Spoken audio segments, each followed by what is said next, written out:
Hi friends, welcome to Ammu's curry world. எல்லோரும் நல்லா இருக்கீங்கன்னு நம்புகிறேன். இன்றைக்கி நான் ஒரு புதுமையான ஒரு ரெசிபியோடு வந்திருக்கேன். ஒரு ஹோம்மேட் கார்லிக் பிரெட் வித்தவுட் ஓவனே இல்லாமல் எப்படி சுலபமாக நம்ம டொமினோஸ் ஸ்டைலில் ஒரு கார்லிக் பிரெட் பண்ணலாங்கிறது தான் நம்ம பார்க்க போகிறோம்.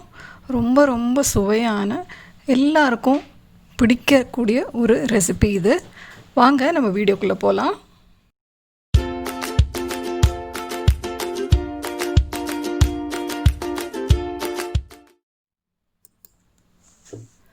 ஃபஸ்ட்டு இதுக்கு ஒரு டோ ரெடி பண்ணுங்க.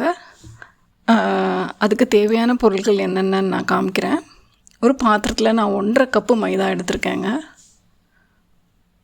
இந்த கப்பில் 1.5 கப் எடுத்திருக்கேன்.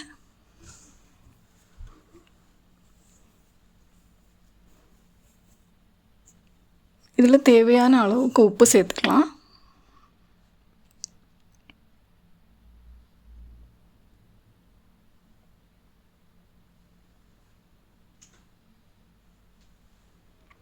ஒரு 1/2 டீஸ்பூன் சர்க்கரை சேர்த்துக்கிறேங்க.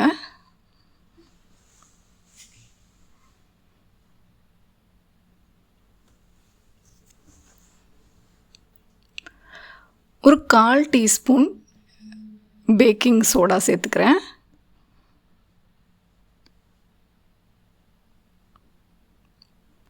ஒரு 1/2 டீஸ்பூன் பேக்கிங் பவுடர் சேர்த்துக்கிறேன்.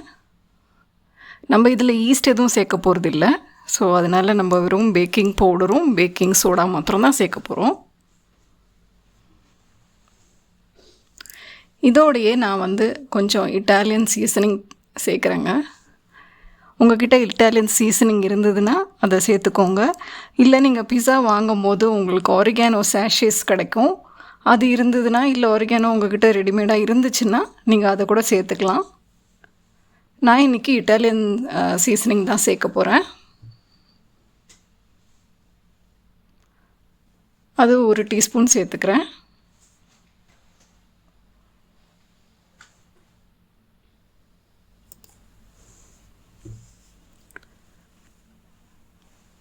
இதோடையே நான் ஒரு 2 டீஸ்பூன் தயிர் சேர்த்துக்கிறேங்க. நல்லா ஃப்ரெஷ்ஷு தயிர். அது ஒரு 2 டீஸ்பூன் சேர்த்துக்கிறேன்.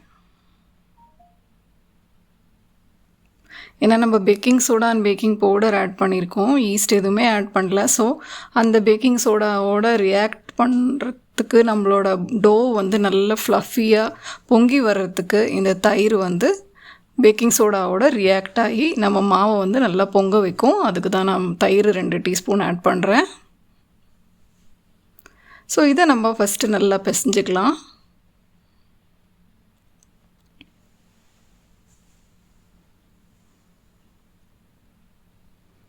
நல்லா கலந்து விட்டு பிசைஞ்சிக்கலாம்.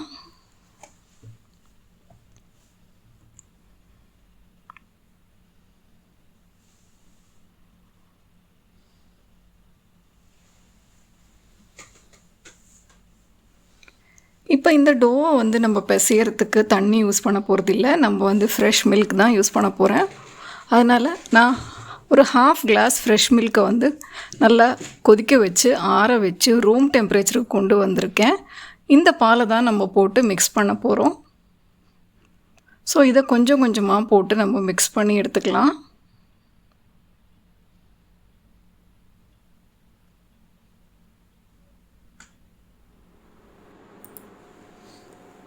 இப்போ இந்த மாவை நான் சப்பாத்தி மாவு மாதிரி நல்லா பிசைஞ்சு எடுத்துட்டேங்க.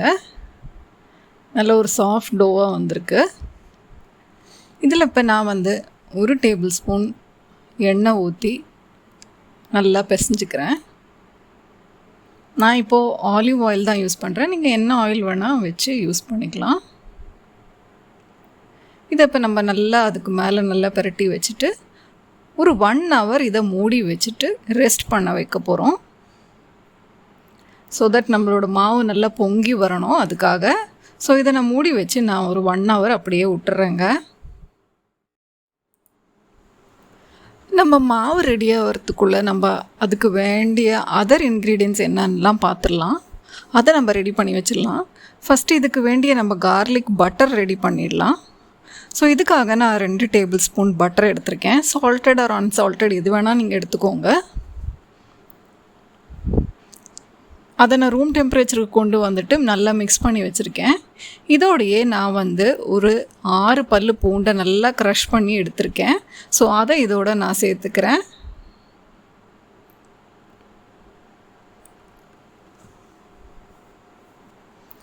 அதோடையே ஒரு சின்ன டீஸ்பூன் சில்லி ஃப்ளேக்ஸ் சேர்த்துக்கிறேன்.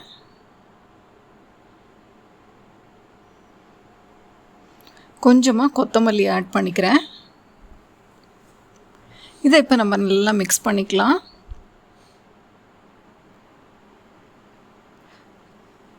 இதுதான் நம்மளோட கார்லிக் பட்டர்.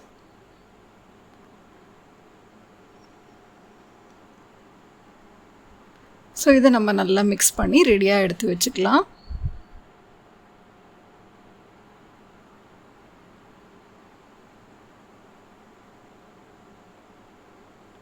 அவ்வளோதான், நம்மளோட கார்லிக் பட்டர் ரெடி ஆயிடுச்சு.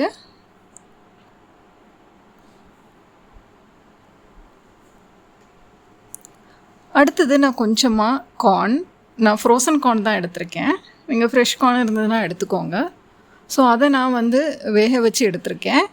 அதோடையே கொஞ்சமாக மொசரல்லா சீஸ் ஒரு கப் எடுத்திருக்கேன். ஸோ அதை ரெண்டுத்தையுமே நான் மிக்ஸ் பண்ணி ஒரு பவுலில் ரெடி பண்ணி வச்சுருக்கேன். 1 மணி நேரம் ஆயிடுச்சுங்க. நம்மளோட மாவு நல்லா பொங்கி வந்துருச்சு. இப்போ இதை வந்து நான் இன்னொரு தடவை நல்லா பிசைஞ்சிக்கிறேன். எவ்வளோ தூரம் நம்ம நல்லா பிசைகிறோமோ அதுக்கேற்ற மாதிரி நம்மளோட ப்ரெட்டு வந்து நல்லா சாஃப்ட் அண்ட் ஃப்ளஃபியாக வரும். ஸோ அதனால் நான் நல்லா இன்னொரு தடவை நல்லா பிசைஞ்சு கொடுத்துக்கிறேன்.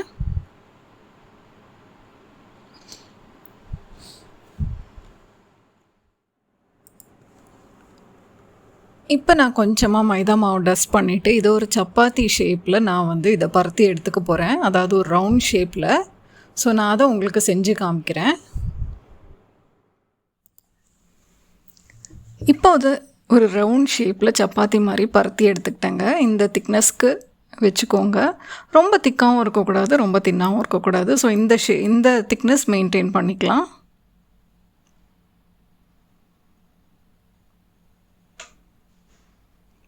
ஸோ இதுக்கு மேலே நம்ம ஏற்கனவே ப்ரிப்பேர் பண்ணி வச்ச கார்லிக் பட்டரை வந்து நம்ம ஸ்ப்ரெட் பண்ணி கொடுக்க போகிறோம்.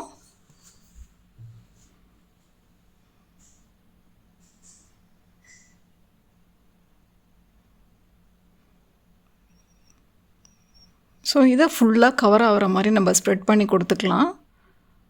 அந்த எட்ஜிலேருந்து 1 இன்ச்சு ஸ்பேஸ் மாத்திரம் விட்டுருங்க. அந்த எட்ஜிலேருந்து ஒரு இன்ச்சு ஸ்பேஸ் விட்டுட்டு பாக்கி எல்லா இடமும் இந்த பட்டரால் கவர் பண்ணுங்கள்.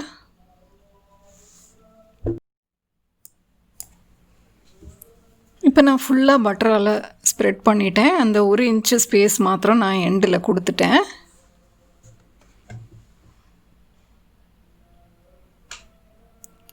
ஸோ இதுக்கு மேலே நம்ம ஏற்கனவே எடுத்து வச்ச அந்த மொசரல்லா சீஸும் அந்த கார்னையும் ஸ்ப்ரெட் பண்ணி கொடுத்துடலாம். இது ஒரு பக்கமாக ஸ்ப்ரெட் பண்ணுங்கள். ஏன்னா அந்த இன்னொரு பக்கத்தை நம்ம மடிக்க போகிறோம், 2ஆக மடிக்க போகிறோம். அதனால் ஒரு பக்கமாக இதை வந்து ஃபுல்லாக ஸ்ப்ரெட் பண்ணி கொடுத்துருங்க. உங்கள்கிட்ட மொசரல்லா சீஸ் இல்லைன்னா நீங்கள் வந்து ஸ்லைஸ் சீஸ் கூட எடுத்துக்கலாம்.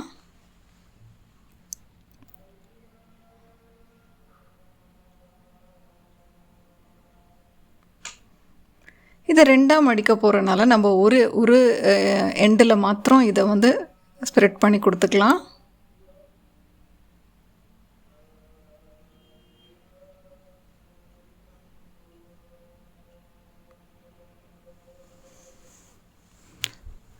ஸோ இந்த மொசரல்லா சீஸ் தான் நம்மளோட ஸ்டஃபிங்கு, அதுக்குள்ளே இருக்கிற ஸ்டஃபிங். ஸோ இதை வந்து நம்ம நல்லா ஸ்ப்ரெட் பண்ணி கொடுத்துடலாம் ஒரு சைடாக.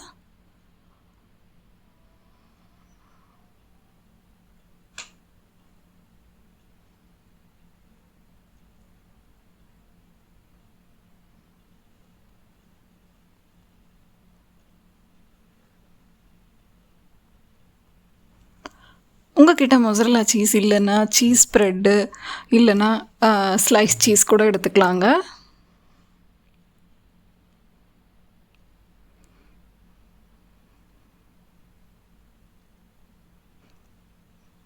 நம்ம டாமினோஸ் ஸ்டைலில் வந்து இந்த கார்லிக் பிரெட் பண்ணுறனால இது உள்ள நான் மொசரல்லா சீஸ் வச்சு பண்ணுறேன்.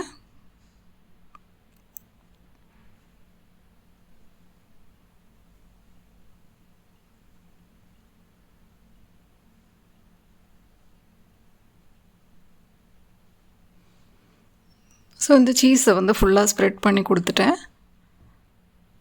இப்போது இதுக்கு மேலே நான் கொஞ்சமாக அந்த இட்டாலியன் சீசனிங் போட போகிறேன். இது ஒரு எக்ஸ்ட்ரா ஃப்ளேவருக்கு தான். உங்கள்கிட்ட இட்டாலியன் சீசனிங் இல்லைன்னா ஆரிகானோட சாஷேஸ் இருந்ததுன்னா, நம்ம எப்போவுமே பிஸா வாங்கும்போது நமக்கு ஆரிகானோட சாஷேஸ் கிடைக்கும். அது நீங்கள் வந்து எடுத்து வச்சுக்கிட்டிங்கன்னா அதை வந்து இதில் ஸ்ப்ரெட் பண்ணிக்கலாம். இது ஒரு எக்ஸ்ட்ரா ஃப்ளேவர் கொடுக்கும். நான் அந்த மாவு பிசைஞ்சிட்டு பாக்கியான அந்த பாலை வந்து இந்த ஓரத்தில் இப்படி தொட்டு கொடுக்க போகிறேன். ஏன்னா நம்ம இதை வந்து மடிக்க போகிறோம். ஸோ இந்த பாலால் நான் வந்து அந்த ஓரங்களை வந்து தொட்டு கொடுத்துக்கிறேன்.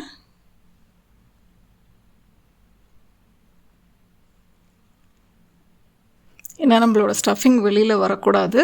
ஸோ இதை வந்து நல்லா க்ளோஸ் பண்ணுறதுக்காக இந்த பாலால் இதை வந்து ஸ்லைட்டாக தொட்டு எடுத்துக்கிறேன்.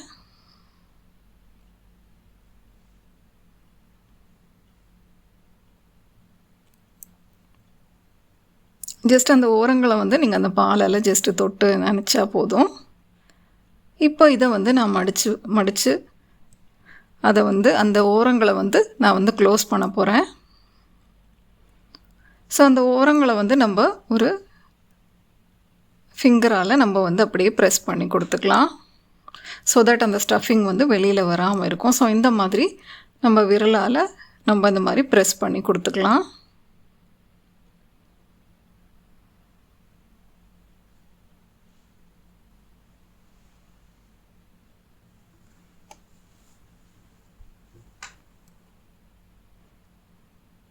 ஸோ இதை நல்லா சீல் பண்ணிட்டேன். ஸோ இதுக்கு மேலே பாக்கி இருக்கிற அந்த கார்லிக் பட்டரையும் நான் திருப்பி ஸ்ப்ரெட் பண்ணிக்கிறேன். அந்த கார்லிக் பட்டரால் ஒரு ப்ரஷ் வச்சுட்டு நல்லா தடவி கொடுத்துட்றேன். ஃபுல்லாக ஸ்ப்ரெட் பண்ணிக்கிறேன்.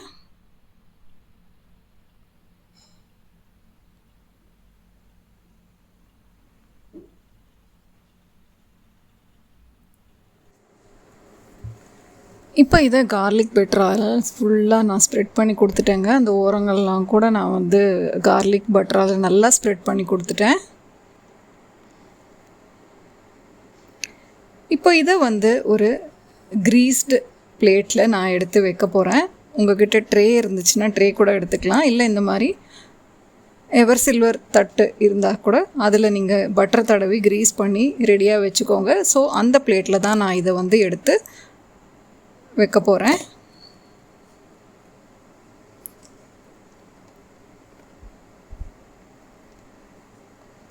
ஸோ இதை அந்த பிளேட்டில் எடுத்து வச்சிடலாம்.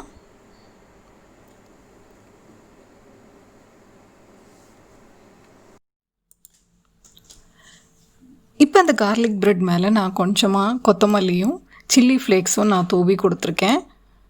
நம்ம டாமினோஸ் கார்லிக் பிரெட்டில் இப்படி தான் இருக்கும். ஸோ அதே மாதிரி நானும் பண்ணியிருக்கேன். ஸோ இதை வந்து நம்ம வந்து கத்தியால் ஸ்லிட் பண்ணி கொடுத்துக்கலாம். பேக் பண்ணுறதுக்கு முன்னாடி ரொம்ப டீப்பாக ஸ்லிட் பண்ணிடாதீங்க, லைட்டாக ஸ்லிட் பண்ணி கொடுங்க. எவ்வளோ பீசஸ் வேணுமோ அதுக்கேற்ற மாதிரி ஸ்லிட் பண்ணிக்கோங்க.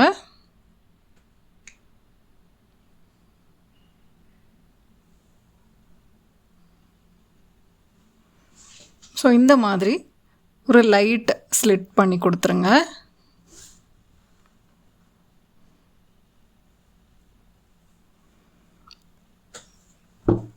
இப்போ இது பேக் பண்ணுறதுக்கு ரெடியாக இருக்குது.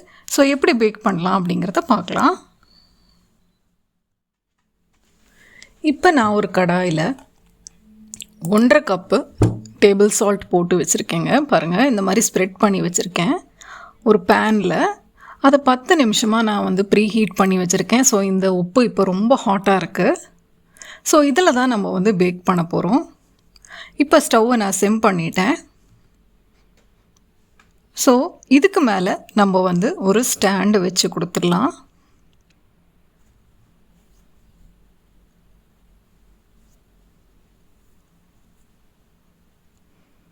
ஸோ இந்த மாதிரி ஸ்டாண்டு உங்கள்கிட்ட இருந்துச்சுன்னா அது வைக்கலாம்.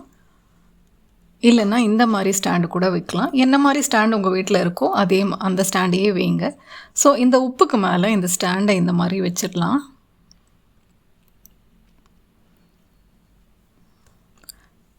நல்லா ஹாட்டாக இருக்குது, பார்த்துக்கோங்க. எப்போவுமே பேக் பண்ணுறதுக்கு ஒரு 10 நிமிஷத்துக்கு முன்னாடி இந்த கடாயை வந்து ஆன் பண்ணி வச்சுருங்க. ஸோ தட் அந்த உப்பு வந்து நல்லா சூடாகிட்ருக்கும். ஸோ இதுக்கு மேலே நம்ம கிரீஸ்டு அந்த கார்லிக் ப்ரெட்டோட அந்த பிளேட்டை வந்து வச்சிடலாம்.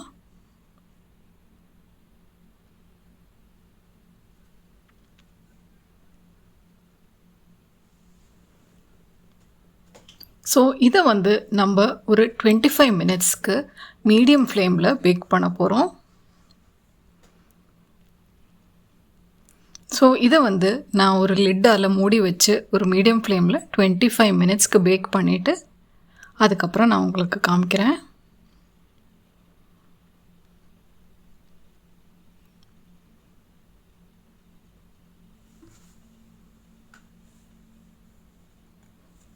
இப்போ இதை நான் மூடி வச்சிடுறேன்.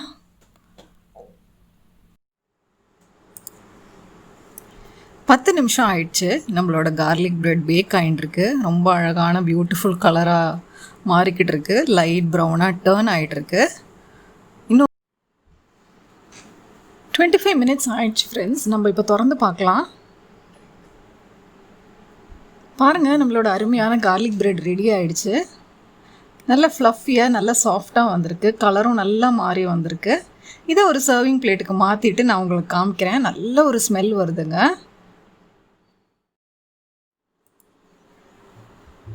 பாருங்கள் ஃப்ரெண்ட்ஸ், நம்மளோட அருமையான home made garlic bread ready ஆகிடுச்சு. பாருங்கள் எவ்வளோ அருமையான ஒரு கலர் வந்திருக்கு. இதனோட பேஸ் எப்படி இருக்குங்கிறதையும் நான் உங்களுக்கு காமிச்சிடுறேன். பாருங்கள், நல்லா குக்காய் வந்திருக்கு. நம்மளோட பேஸ் வந்து நல்லா க்ரன்ச்சியாக இருக்குது. மேலே நம்மளோட கார்லிக் ப்ரெட் நல்லா சாஃப்டாக இருக்கும். இதை வந்து நான் உங்களுக்கு கட் பண்ணி காமிக்கிறேன். நம்ம ஏற்கனவே ஸ்லிட் பண்ண அதே இடத்துல தான் நான் கட் பண்ணி எடுக்கிறேன். இதை நம்ம பீசஸாக கட் பண்ணி எடுத்துக்கலாம். பாருங்கள் ஃப்ரெண்ட்ஸ், நம்மளோட home made garlic bread ready ஆகிடுச்சு. உங்களுக்கு நான் ஒரு க்ளோஸ்அப்பில் காமிக்கிறேன். அதனோட இன்சைட் சீஸ் ஃபீலிங் எவ்வளோ நல்லா இருக்குது பாருங்கள். மேலேயும் ரொம்ப ஸ்பாஞ்சியாக இருக்குது. நல்லா சாஃப்டாக வந்திருக்கு. பார்க்கவே அருமையாக டேஸ்டியாக யம்மியாக இருக்குது. கண்டிப்பாக குழந்தைங்க இதை ரொம்ப விரும்பி சாப்பிடுவாங்க. ரொம்ப ரொம்ப ஈஸியாக நம்ம வீட்லேயே சுலபமாக ஓவனே இல்லாமல் கார்லிக் ப்ரெட் பண்ணிடலாங்க, அதுவும் டாமினோஸ் ஸ்டைலில். ஸோ இன்னொரு பீஸும் உங்களுக்கு எடுத்து காமிக்கிறேன். பாருங்கள் எவ்வளோ ஸ்பாஞ்சியாக இருக்குது. நம்மளோட இன்சைட் ஃபீலிங்கும் வெளியில் ஊஸாகி வந்துட்டுருக்கு.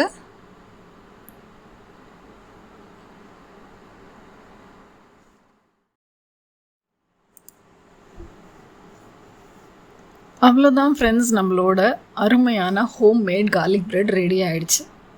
கண்டிப்பாக இதை நீங்களும் ட்ரை பண்ணி பாருங்கள். இந்த வீடியோ உங்களுக்கு பிடிச்சிருந்ததுன்னா லைக் பண்ணுங்கள், ஷேர் பண்ணுங்கள், சப்ஸ்கிரைப் பண்ணுங்கள். மறக்காமல் நோட்டிஃபிகேஷன் பெல்லை ப்ரெஸ் பண்ணுங்கள். அப்போ தான் நான் புது வீடியோஸ் அப்லோட் பண்ணும்போது உங்களுக்கு நோட்டிஃபிகேஷன் கிடைக்கும். இன்னொரு புது வீடியோவோட உங்களை சீக்கிரமாக சந்திக்கிறேன். Until then, it's bye from Lakshmi. Stay safe, stay healthy. Bye.